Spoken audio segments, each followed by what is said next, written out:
My first experiences with substance use, I was 12 years old, and I believe I was in the 7th grade playing basketball at my friend Bernard's house. And his sister's ex-boyfriend, or boyfriend at the time, brought alcohol, beer, and I drank it, and drank the whole thing. I hated the taste, but knowing that I was gay, it sort of masculinized me, I guess.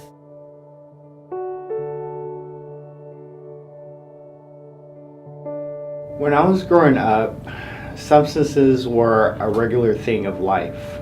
We would use substances inside the house, and then as soon as we walk outside of the house, we would use substances again.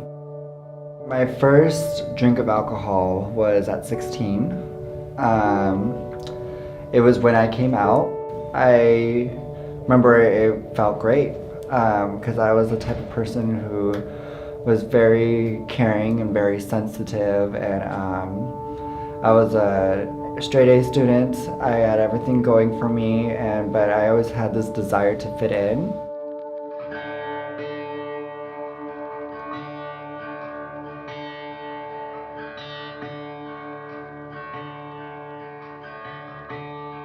My work, especially with young gay men and young gay MSMs, is that they're really developing their own self-esteem, becoming who they are. And when you're 20-something years old and you're trying to become who you are, as a gay man, there's two things that kind of are the challenges. First is that this notion of the homophobia, the self-homophobia, that you buy into mainstream culture, which says you're not okay, you shouldn't be gay, and so many young men will be trying to be straight.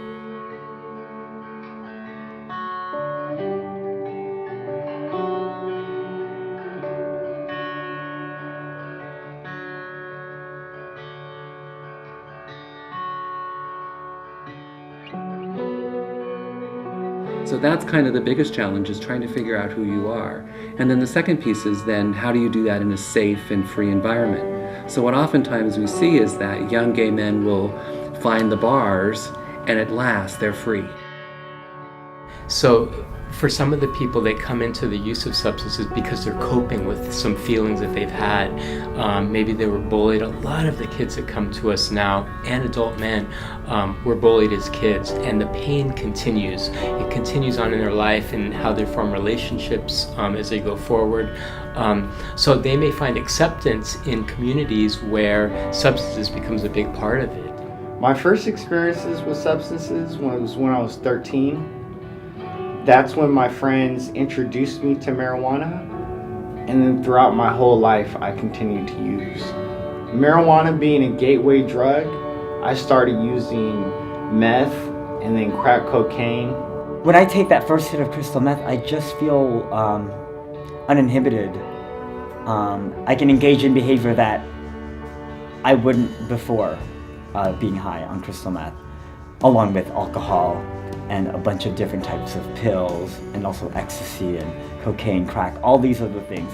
It just makes me feel closer with another man, and I think it helps people in the gay community feel closer to one another. And it's a false reality, it's not real. In the beginning, when a person starts using meth, I think the first thing they notice is a change in their mood. If they had sort of a happy-go-lucky personality, they'll notice a loss of that. They're going to find that they're more mood lability.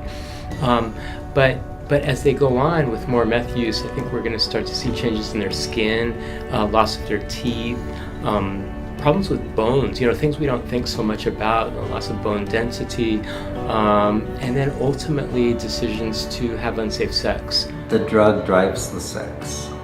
The sex drives the drug.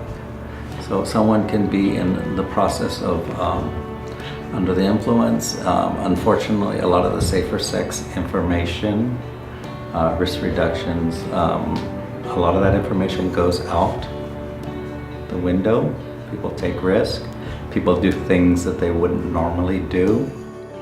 Even doing well in school and having my extracurricular activities with music and theater, it wasn't enough, especially being a gay male and always seeing other couples like on Valentine's Day and even around Christmas time, or just in school in general, and kind of wishing I had something like that.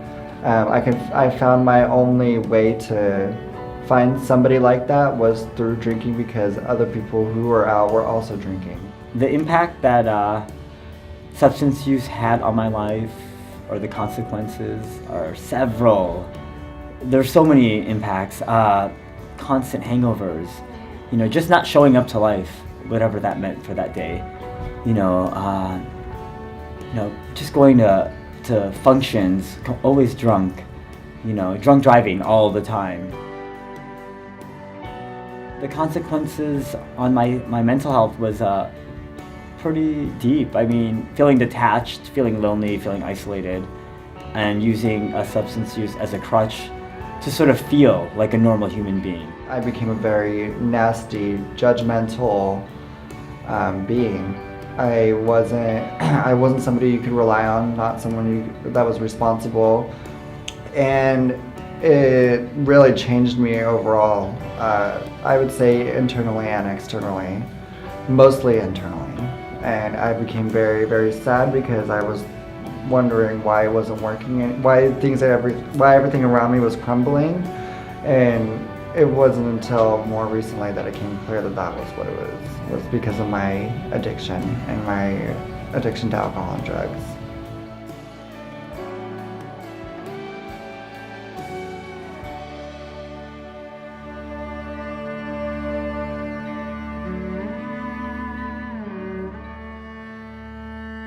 Important thing that had a big impact on me is I remember going to a club.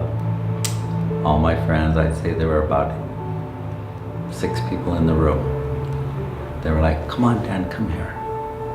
So what are you guys doing? "Oh, we're just, partying." It's like, no, that's okay. That was my own constitution. But everybody but one person that was sharing that day is dead. It made a big impact on my life. It helped me to stay away from that. But then I also share that with people too.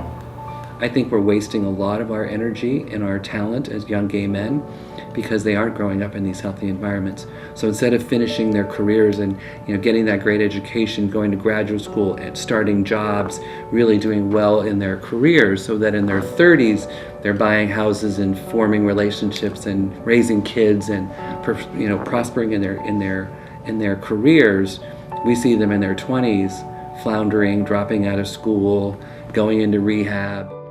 Going to the library and other places that I can stay sober at is my best choice, because going to other places where I would end up getting high or drunk would be a bad choice in my life right now. It doesn't work, no matter what. I've tried every angle to see if I can make this work for me, and I love the feeling. I don't think the love for that feeling will ever go away.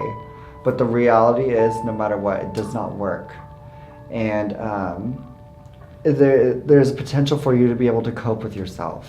It is possible. And although there may be people surrounding you that you want to fit in with, that don't make you feel good enough, that start hanging out with other people that do make you feel good, and really research what it is you're getting yourself into, because it is nasty. I've seen so much tragedy come from this. I've seen death, I've seen struggle, and I've never seen happiness come from it.